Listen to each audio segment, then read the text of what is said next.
Welcome to session 10 of Beers with Engineers, the first one of 2023. We're really excited to have you. As always, we're pretty informal, but we got to start off with the safe harbor slide. All we're saying is we might talk about stuff that's not yet been released or not be released in the exact same way as we talk about it today. So, don't go make any stock purchasing decisions based upon what we're talking about today. Try to keep it to yourselves as much as possible, but it's really all about how do we kind of share as a community, right? Real formal agenda, same kind of thing as we always do.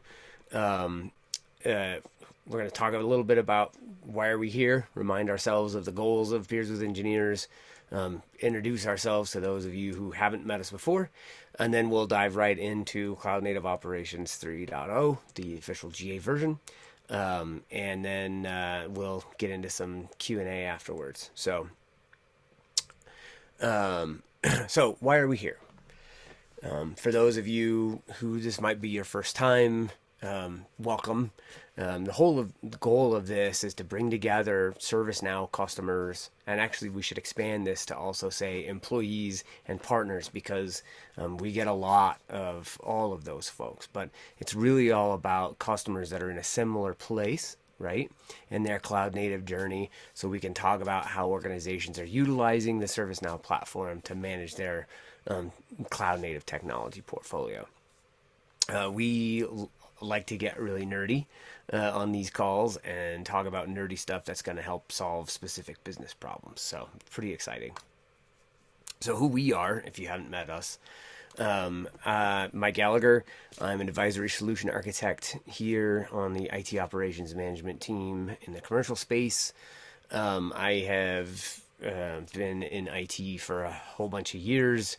I have been a Kubernetes nerd for the last probably 4 years. Really super enjoying it, and I also really like making life easier for everyone through things like automation and centralized data, which is kind of why I'm here at ServiceNow. As a side thing, I train Brazilian Jiu-Jitsu, not right now with COVID, but that's a big thing for me, and I play a lot of board games. Will, I'll let you go ahead and introduce yourself.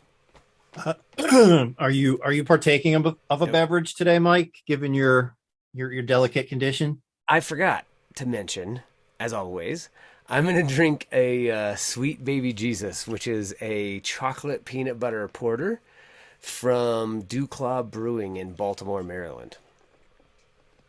That sounds delicious. Hi, everybody.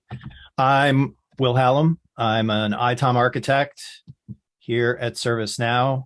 My background is in IT operations, infrastructure, and lately been doing a lot with automation, especially in cloud or hybrid environments. In my spare time, I love to hang out with my family. I play a little bit of pickup hockey and probably more video games than I should. Today, I will be drinking the Paradox Brewery's Beaver Bite IPA. And Paradox is located somewhere in the Adirondacks. Sounds delicious. So, what we'll do, excuse me, I'll let you go ahead and sort of kick off the tech deep dive, and then we'll jump back in and do some other components in a moment. I'm going to stop sharing. Will, feel free to take over. Okay. So it looks like I think I got through making sure nobody was kind of blocked from coming off mute. So as always, if anybody has any questions or comments, feel free to just unmute yourself. You can use the chat and the Q&A as well if you're more comfortable doing that, but don't be shy if you would like to just kind of speak up as if we were actually in the same room.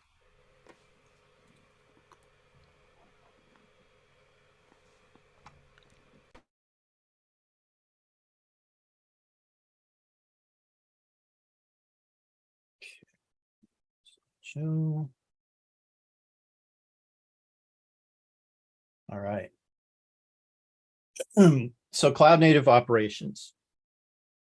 kind of the too long didn't read of Cloud Native Operations is it provides maximum Kubernetes utility within the platform with minimum admin overhead. So specifically, there's kind of two pieces from a productization perspective. We talk about, in the documentation and in some of the marketing materials, we refer to Cloud Native Operations, or CNO, for visibility, and CNO for health. And so the high points of each piece of that, or on the visibility side, it means turnkey cluster discovery. No more having to establish credentials in your credential table and manually set up not one, but two individual discovery schedules for each cluster. And, this also has a slight edge even over our automated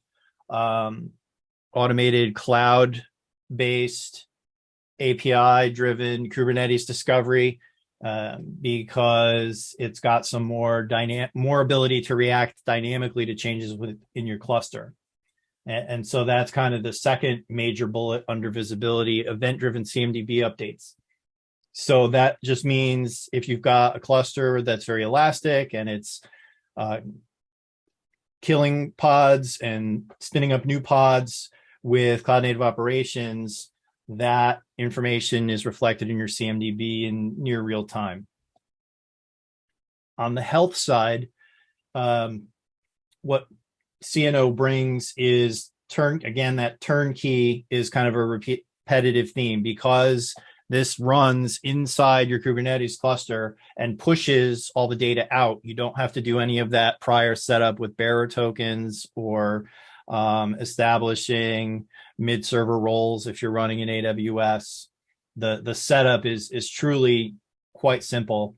And actually, I'm going to show kind of just a art of the possible kind of example of that in a couple minutes. And then, so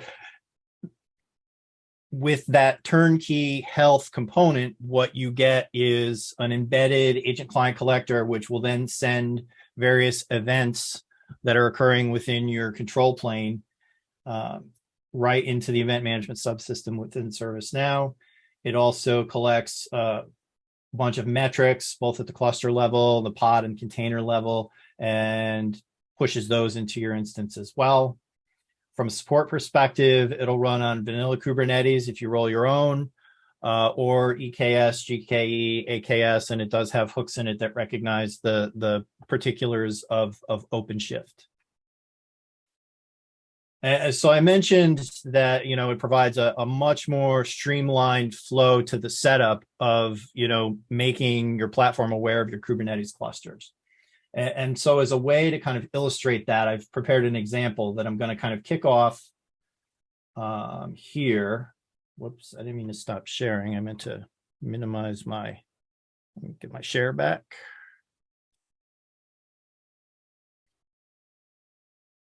I just meant to shut off my slideshow for a second.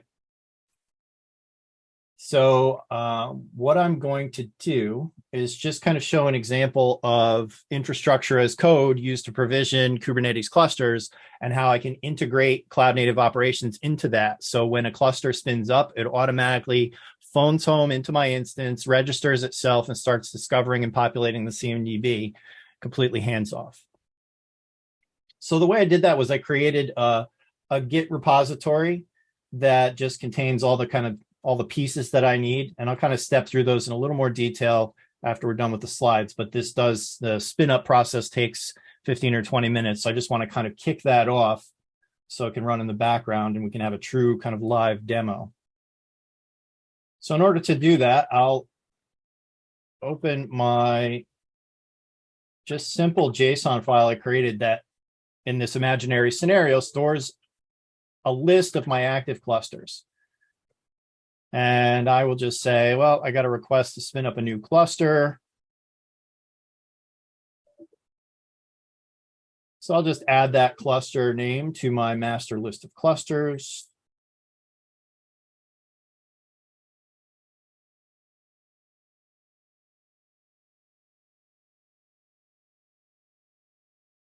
And then I'll push that update to my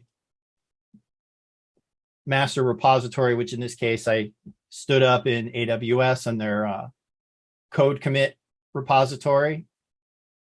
And then I connected to that repository a code build project. And so I put this together over about 4 to 6 hours. So it's definitely very kind of proof of concept. I do plan on prettying it up a little bit and putting out a community article on it so that people can actually kind of take the code and use it as a starting point, or at least an example. In the meantime, I'll just kick off this build and then I'll get back to the slideshow.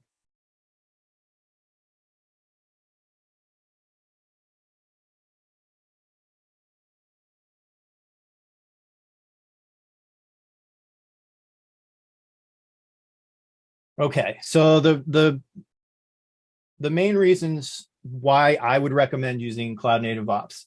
Ease of setup is definitely top of mind.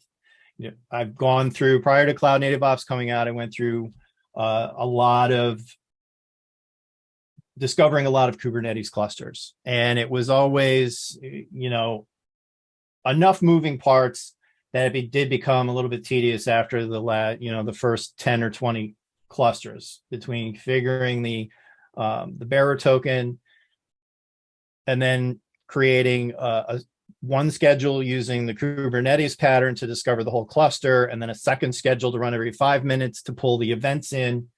It was definitely not something I would describe as scalable. So the fact that you don't need any credentials, everything is deployed into the cluster using standard, Kubernetes delivery mechanisms, makes this a lot more of a seamless experience. Also, it involves fewer teams. In a real world organization, generally you would have the ServiceNow platform owner who would have to, for example, obtain the bearer token from the Kubernetes team, and then put it in the credential table, set up the cluster discovery schedule. The Kubernetes team would have had to have created the service account, which has the permissions to discover all of the Kubernetes components, then generate the token, pass that token along. And then to test it out, you'd have, the ServiceNow side would kick off the schedule, and the Kubernetes team would have to kind of be available to work out any permissions issues. Whereas with Cloud Native Ops, the Kubernetes team has a payload, they deploy it to their cluster, and it automatically registers to the ServiceNow instance and starts functioning.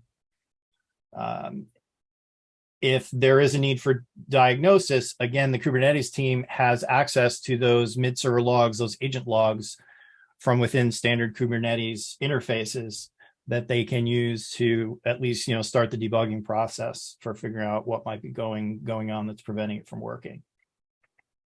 Dynamic CMDB updates. As soon as a pod goes away, in my testing, within about a minute or so, I'm seeing that pod marked absent in my CMDB. If it was replaced by a new pod, like a service, a pod dies, and by virtue of it being in a stateful set or a deployment, a new pod comes up in its place, I would see that new pod show up in the CMDB as well, with with full dependencies on or relationships within the CMDB. It would show me the container or containers that were running inside it. If it was part of a stateful set or deployment, it would show that relationship right away. So not just a little kind of a stub placeholder CI, but a functional CI that you can use right away to see, okay, what service is this a part of? What else is it depending on? I did a similar test with labels earlier today, right? Labels that translate into tag-based service maps, right? That was, a minute or two tops between labeling the pods and the services and seeing it pop up as tags within the CMDB. So it's very quick, very fast. Nice. Events and metrics. The turnkey, so there's two components that come with CNO that are deployed inside the cluster. There's a mid server, and then there's an agent client collector. That agent client collector is running some purpose-built checks which come out of the box, which use basically the ability of that pod from within the cluster to query the cluster API for ongoing events, such as what I saw a lot of were scheduling events. So when a pod would try and spin up, if there was an issue with available CPU, for example, such that that pod couldn't be scheduled, that would result in an event that would show up in my instance. And that's not something. CNO is the only out of the box solution that would give you something like that. I mean, you could put together, of course, the platform is a big old Lego set, so you could certainly enable that yourself with customization. But in terms of doing that out of the box, Cloud Native Ops is the way to do that. And it also uses that same agent client collector functionality to also populate some basic metrics like available CPU, some network traffic stuff, which are available from the metric intelligence, workspace to, you can construct graphs and basically query those metrics the same way you would query metrics from any other piece of compute that's gathering that kind of data.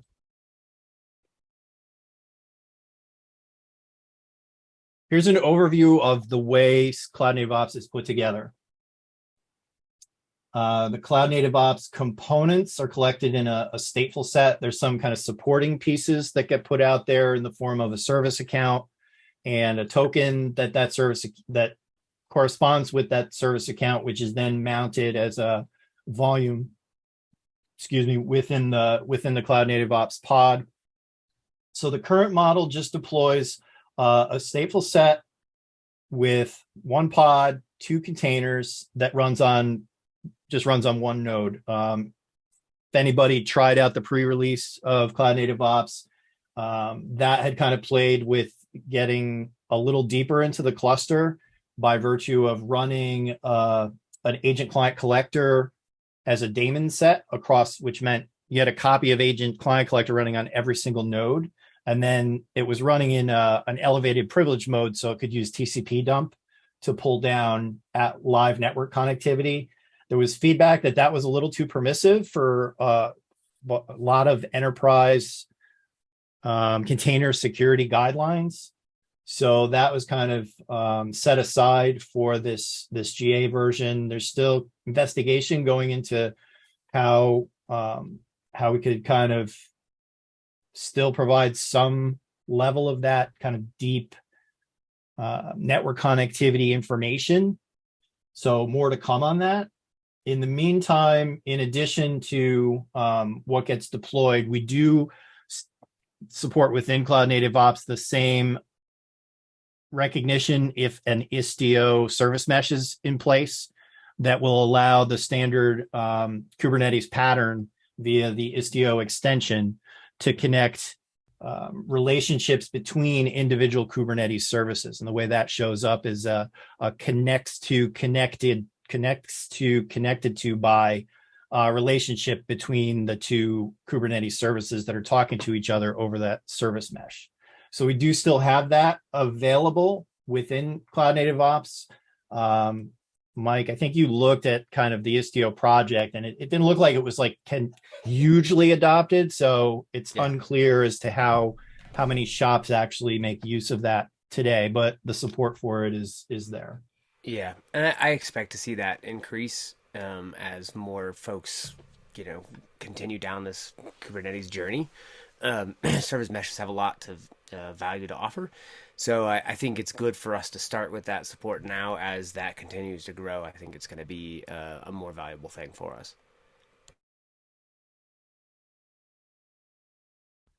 So this is just a list of kind of watch items that Mike and I have compiled as we've been working, hands-on with Cloud Native Ops. Just kind of call them errata or just kind of FAQ type items. The first thing is if you're provisioning a cluster within EKS. So Amazon made a change a couple versions back maybe where if you wanted to provision persistent volumes, they introduced a requirement. It started as optional. Now it's required that you add their EBS CNI add-on in order to provision persistent volumes. And Cloud Native Ops makes use of a persistent volume for the mid server to store some state information like the mid server identifier and the things that, and like the key store, I believe, is in there, so that the mid server can survive past being moved to another, anything that would kill the pod and cause it to reinstantiate, like moving it to a different node, or if for some reason the mid server's hung or whatever, and you needed to kill the pod. So in order to provision that volume, you do need the EBS CNI add-on on your EKS cluster.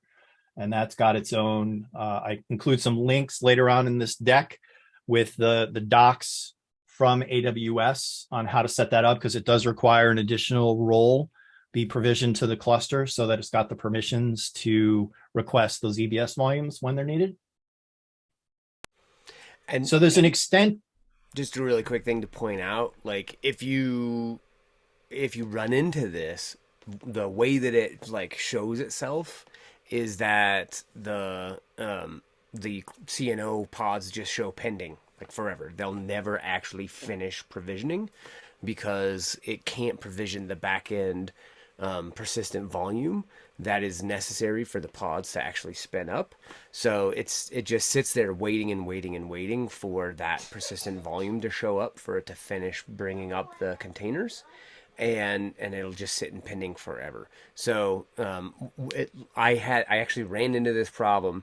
Will and I chatted about it. I installed the EBS CNI add-on, and within moments they came up and everything was happy. So it's not so bad. Just you should know and be aware what that looks like. Yeah, the message and the behavior when it's not in place is definitely not intuitive. You just get a pending. And I think somewhere in the CloudWatch logs, you could probably get more information, but it doesn't kind of jump out and tell you. So the second thing I ran into is the Kubernetes pattern includes an extension called get Kubernetes YAML files. And what that does is it just pulls out YAML versions of things like deployments, stateful, set, daemon set, services, I think, might be a couple others. And it puts them in the CMDB as tracked configuration files. So that extension is currently not compatible with Cloud Native Ops. What happens is if that's enabled on a cluster that's being discovered via Cloud Native Ops, it fails because it doesn't have the hooks in it to take advantage of that in cluster mid server. It's trying to basically follow the old kind of agentless horizontal discovery approach of looking for a credential alias and then pulling in a bearer token from the credential table. So it just does not work at all via Cloud Native Ops.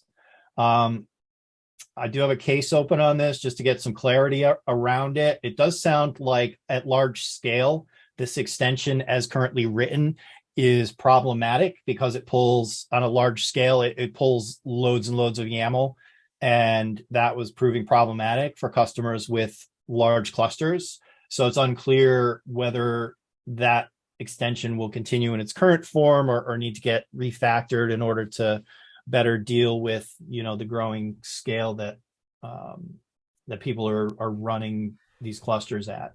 And that's something that you guys can help us with feedback on is the YAML file config tracking. Is that actually something that's of huge value to you guys?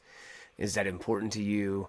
If you give us that feedback and let us know, then we can talk to the team and say, hey, maybe we should continue to work on this to try and refine it.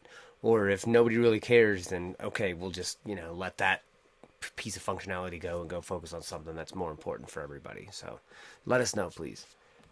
Yeah, absolutely. And that's really part of the impetus behind trying to get this community going, is to get that feedback loop engaged and constantly, find out what's important, what's less important, so that we can feed that back to our product teams and guide things in the right direction for all you folks.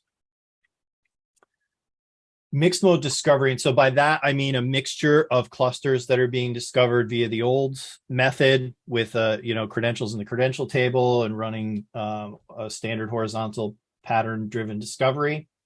What I found was when I started with some clusters, discovering them kind of the old school way, and then I added cloud native ops, there was an addition to the pattern that started failing for those old school discoveries. So just kind of something to be aware of. I haven't had a chance to kind of run it down any further yet as far as what's actually going on there, but it was just something I noticed and wanted to call out just to hopefully avoid some frustration on the part of other folks who might start, kind of playing with CNO and also have, traditional discovery schedules out there that are running. So we already mentioned that the discovering connections between services via Istio is there.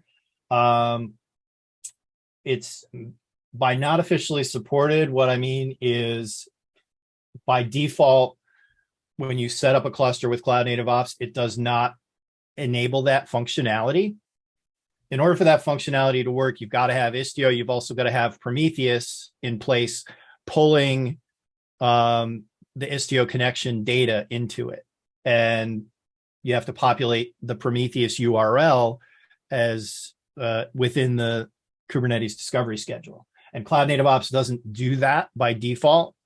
So if you populate the Prometheus URL in that Cloud Native Ops schedule after it's created, then those Istio relationships will get brought in. But that is like a post step that you'd have to do. And that could be automated any number of ways. If you do happen to be running Istio and you've got Prometheus in your cluster already, you can kind of enrich your data further by doing that. And then the last thing that we ran into is Cloud Native Ops provides a one-liner uninstall command, which is available from the Cloud Native Ops kind of home deployment page within your instance. We did notice a few, they're not issues that break anything, but the uninstall leaves a couple bits laying around that you then have to clean up separately. So like the way I'd been deleting things as I kind of cleaned up and then reinstalled, et cetera, was I would just, the CNO stuff gets installed in its own namespace. It's user configurable. I would just delete that whole namespace from the cluster. And then the one piece that's left outside the namespace is the service account and the cluster role that service account is granted. So those occur outside of the namespace at the cluster level. So those would have to be cleaned up by hand if the uninstall leaves them lying around.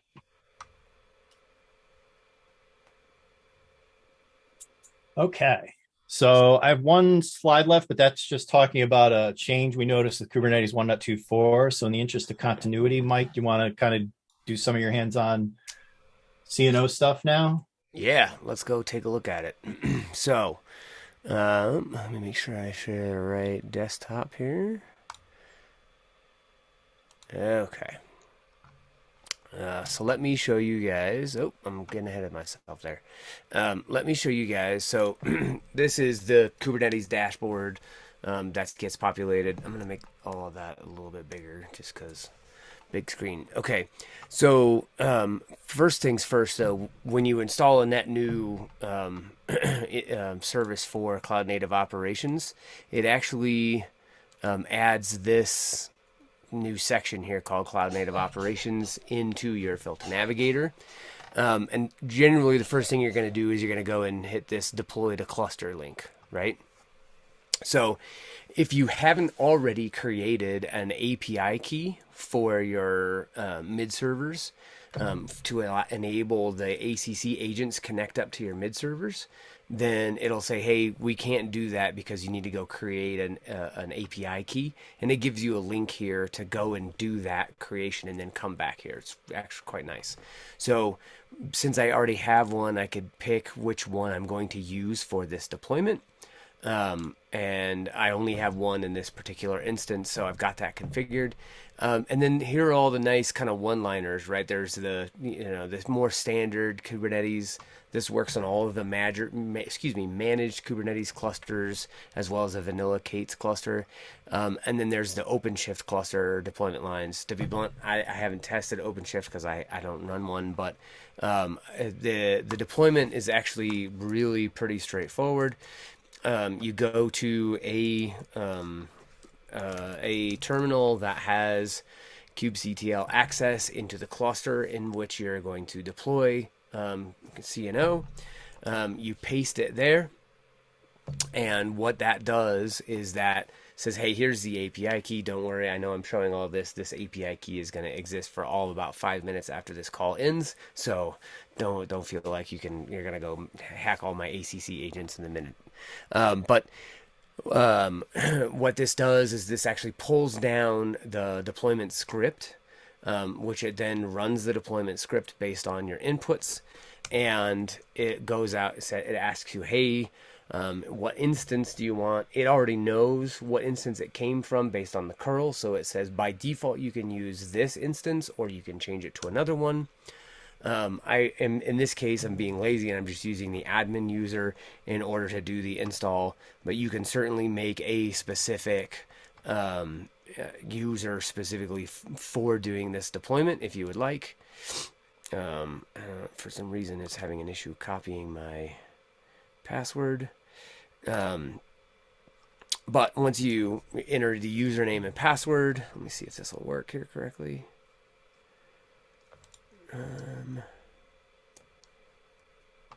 One password, of course, is always the workhorse and never fails me, and now all of a sudden it's going to fail me live. Let's see if it'll work. Okay, so it's going to validate that in a minute. We'll see if that works. It's going to ask you if you're going to use mutual TLS in order to do that. We didn't set up mutual TLS for this. That is great if you can do that, because then you can just provide certificate-based auth, and it means you don't have to validate anything. It just comes up with the certificate and authenticates against the ServiceNow instance, and it's all ready to go. Excuse me. I won't actually go ahead and kick this off for two reasons. One, it's actually going to download a bunch of stuff. And two, I've got my instance set to Tokyo, and by default right now this is for San Diego. And so the upgrade process itself takes a little bit and slows things down, so I don't want to make you guys sit through and watch paint dry and do that. But so then it says, what namespace do you want to use? And I always just take the default of ServiceNow to keep everything in the appropriate namespace. And it's actually gone through and deployed everything, or attempted to. And in this case, because I already have everything deployed in this cluster, then it just said unchanged for almost everything that was there. Once you do that for a brand new deployment, and it's the very first time, we'll go back here, and what it does is that script reaches back into the ServiceNow instance and actually kicks off what's called a deployment status tracker, which is really, really cool. It kicked off a fresh one. That's kind of interesting. But I can show you one that's actually gone through and completed, and it kind of walks through these whole steps one by one, right? So it actually goes through and deploys it. It registers the mid server, meaning that it comes up. It actually sees the mid server registered to the ServiceNow instance. And then it waits for the mid preparation step, which at that point, that is, if you're not using mutual TLS, then you have to go into the mid servers list and validate that mid server, right? Once the mid server is validated, and there's actually a link in here in order to do that if you need to, then it goes and starts the mid web server extension to enable the agent client collectors to connect to that. That takes a minute for that to get up and started, and then the agents have to connect to that. And then what it does is it goes through and it creates a discovery schedule specifically for that cluster. and then it pushes the patterns down to the mid, and it triggers the discovery schedule for the first time. Let me show you what that discovery schedule itself looks like. So when we go here and we go to discovery schedules, this is one of my nitpicks that I'll be talking to the team about, is they all come with this name, Kubernetes Discover from Mid and Cluster. I'm going to ask that they change that to a more descriptive name, because if you're doing this across 1,000 clusters for a large scale customer, that's going to get a little repetitive. And you'll have to kind of dig through to figure out which one's discovering which cluster. And so once you click into it, though, you actually kind of dive in, and you can see in the pattern what it does is it uses the Kubernetes service address from inside the cluster to do the discovery. And it does that because, Kubernetes has its own sort of internal DNS inside of the cluster. And so everything has its own, nice, neat, easily reachable names for all of those services within the cluster. Same thing with the Prometheus connectivity for doing the Istio ingestion of alerts and metrics. It uses those nice, pretty internal names in order to do that. So great question, Richard. I'll answer this live here while we're waiting for my discovery schedule to load for some weird reason. Does this Kubernetes discovery happen only as often as specified by the discovery schedule, or is it happening constantly from the agent running inside the Docker image? So how this works is it creates a periodic schedule that runs on a daily basis to do an entire whole cluster discovery, and then on an ongoing basis, it's doing real-time updates constantly from the agent running inside of the cluster in order to ensure that we're getting near real-time updates from that. So it's going to be very, very close to real time for all of those major changes, but it's not doing a full cluster discovery every couple of minutes. It's doing, and I apologize, it looks like that thing is just giving me a hard time. That it's just doing like incremental updates from events as they change within the cluster. And then doing a full cluster discovery once a day. So here's the execution pattern. Once we get into that, you'll see it's using, here's the cluster URL, right? It's literally just the cluster URL, right? It's not using any publicly available IPs. None of the traffic between the mid server and the Kubernetes cluster are actually leaving the cluster, because it's going directly up to the API server from inside the cluster. And then this is what Will was talking about. It doesn't by default, because it doesn't know the address for your Prometheus interface within the cluster in order to be able to ingest metrics and Istio data from that. So you'll have to go in and manually set that Prometheus URL in order to be able to get that data in. So once you've got that set and it's activated, it goes through and it does a discovery. And I found two interesting things about it right now. One, it actually creates out of the box, it creates a service in the operator workspace specifically for the cluster itself, right? So when you go in and look at the service, here's your cluster ID. It comes in as a mapped application service. It gives you all of the CIs that are all related to that. And then we can actually go and look at the service map, and it actually builds a solid service map around here's the namespaces, here's all the other components that are within that cluster. And that's all mapped out automatically. This isn't dependency viewed, right? This is built mapped by Cloud Native Ops, right? So here's the nodes pool, right? Here's the various namespaces that are in that, and then you can get pretty deep and dive deep on it. One of the things I did was, as usual, I went in and installed the Google microservices demo, right? The boutique app, and got that in. here's all of its related CIs. This is all ingested and built that way. And then I built it out as a tag-based service map. I am using Istio in this cluster. And so I've got Istio sidecars being injected into all of these pods in order to do the service mesh capabilities, right? So, and this is a standard tag-based service map. But it's all of this data is all being discovered real time via Cloud Native Ops, and I can go and we're running low on time, so I won't do it. But I could go and apply a whole new tag set to all of this, and it would all show up immediately in the new tag set because it's very, very quick. Okay, I'm gonna go ahead and hand back to you, Will. Cool. So you can go back to your pipeline. So just an observation about the way the dynamic updates seem to work.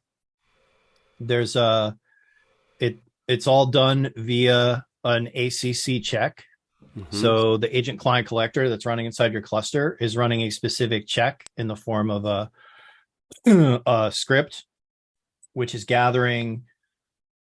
It's polling for events, and then based on that, it's constructing a payload, which it then passes back to your instance. And Cloud Native Ops defined a new check type to specifically address those payloads. And the backend script, which handles that payload, that check type, is what's actually kind of preparing the IRE payload to reflect, oh, this pod got deleted, this pod got added. It does seem to be kind of focused on pods and the things that stand pods up and tear them down. In my testing, it didn't look like if you do like a new node, if you take a node away or if you add a node, I didn't see that reflected in real time. So that level of change would probably require kicking off the full discovery schedule in order for updated node counts to exist. I'd also like to just say that Mike and I did not coordinate our hoodies today. Completely serendipitous. Yeah, right. I noticed that too. That's very funny. Yeah. Okay. So just to dig a little further into my automation use case. So what I put together was just a quick set of some scripts and some Kubernetes manifests, which would stand up a Kubernetes cluster, and then after the cluster came online, deploy Cloud Native Ops to it. By default, out of the box, Cloud Native Ops is oriented towards kind of an interactive install, as Mike kind of walked you through. What I did was I just took that one-liner, which part of what that one-liner does is it pulls down an install script and a manifest, and the install script pulls down a manifest. It modifies the manifest, customizing it with things like your mid server password, your mid user password, your instance name. If you're doing TLS, it plugs in the TLS information. So I just kind of bypass the interactive elements of that and just put a quick CI/CD wrapper around that. So just to kind of run you through the main files that I set up.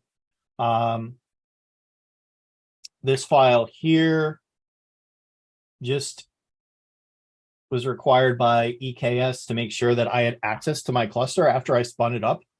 Because by default, if you spin up a cluster using a DevOps user or a standard kind of service account that your CI/CD pipeline's using, that user is going to have access to the cluster, but not necessarily you. And we've got, federated, IDs that we use to access AWS. So I just had to create a quick manifest that would then kind of impart those permissions to the service roles that I'm creating as part of this script,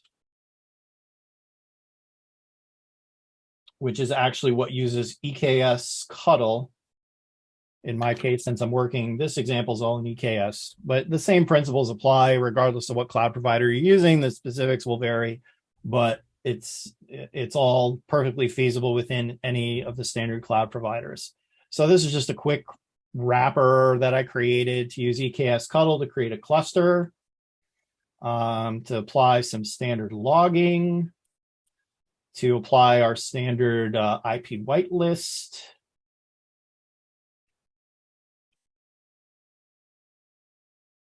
And then I just created a Python script, which would kind of take the combination of this clusters JSON file and this utility script and this Kubernetes manifest, and just kind of pull it all together. So it starts by, and so the reason I did it this way was so that I wouldn't have to embed any credentials. So I've got my kind of sensitive bits, my credentials stored in AWS Secrets Manager. And then I just make some API calls to pull those secrets from Secrets Manager within my CI/CD pipeline.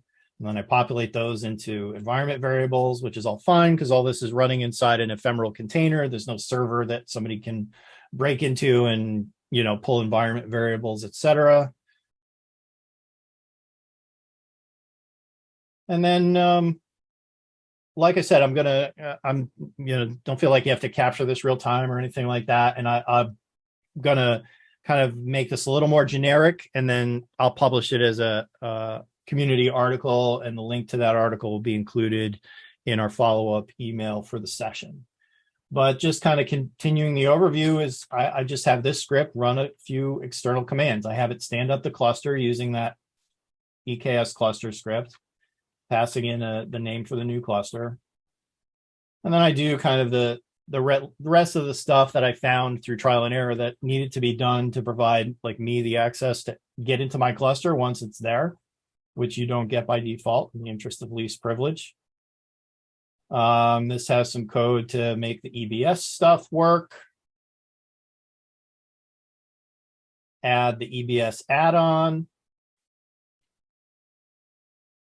And then at the end, I just take my kind of slightly modified and customized version of that interactive CNO install script, and I invoke that. And it takes those environment variables that I populated out of AWS Secret Manager to fill in the sensitive bits. And then the result,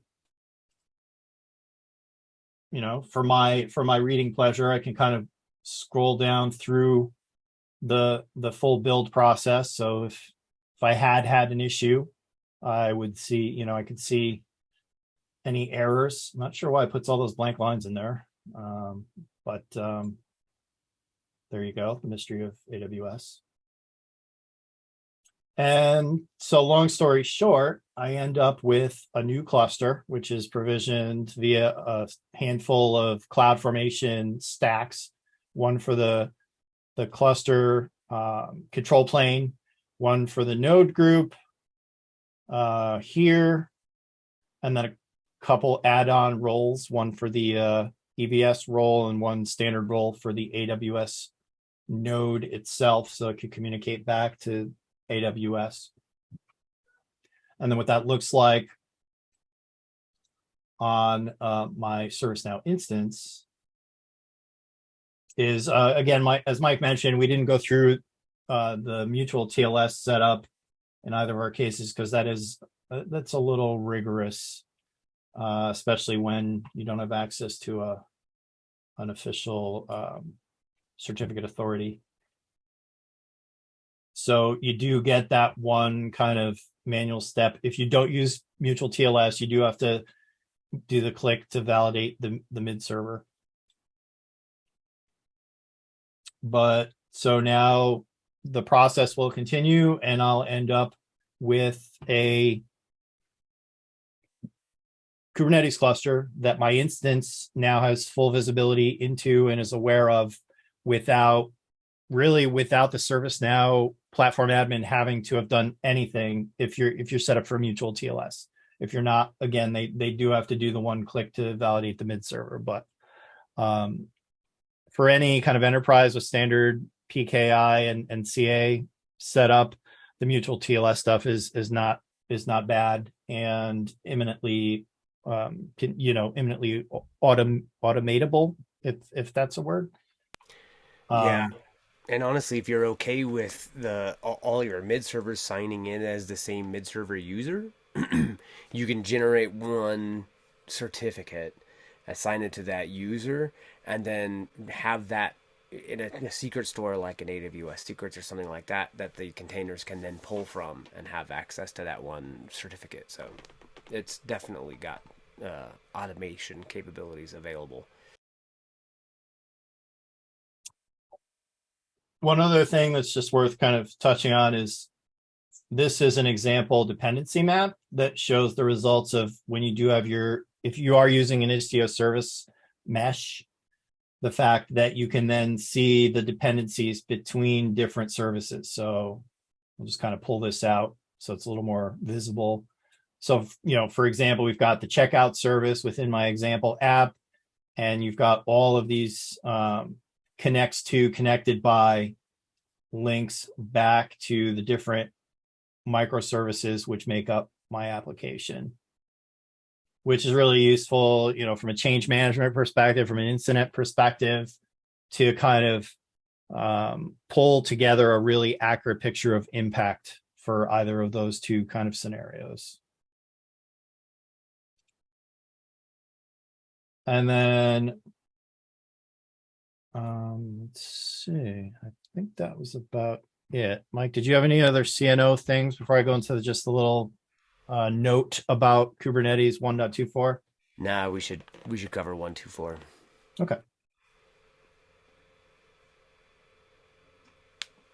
So we just noticed kind of a little bit of a change to the behavior when we started working with clusters based on 1.24. And this pertains not to CNO. If you're using CNO, this is not an issue. But a lot of people aren't using CNO, they're using standard patterns. And so we just wanted to bring this up. And I actually wrote a little community article about it that includes a fix or a workaround, whatever you want to call it. And the link to that is in the deck here that we'll be sending out. So prior to 1.24, the ServiceNow instructions, basically said create a service account, or you can use the default service account. But if you created a service account for discovery, you would automatically get a secret that you could pull out of your cluster and put in as the bearer token credential for the cluster within your credential table. And we noticed, of course, while working with a customer that they were creating a service account, but there was no secret. And then, we looked through release notes, et cetera, and found that was a deprecated functionality, and you no longer get a secret kind of free of charge. You've got to actually do an extra step to create a long-lived secret. They're going for service accounts. They're going to a token-based approach where it's almost like Kerberos, where you kind of just periodically get a fresh token, and that works great from within the cluster. But if you're looking for a bearer token to use from outside the cluster to discover it, that doesn't work so great. So there's, they still support generating a long-lived secret. It just requires an extra step. And as I mentioned, there's an example manifest that you can use to generate that in the article that I put out on the community site. So just really to kind of spread the word and let folks know if they run into challenges trying to use the standard pattern-based discovery. It's kind of expected behavior once you get up to 1.24 or higher.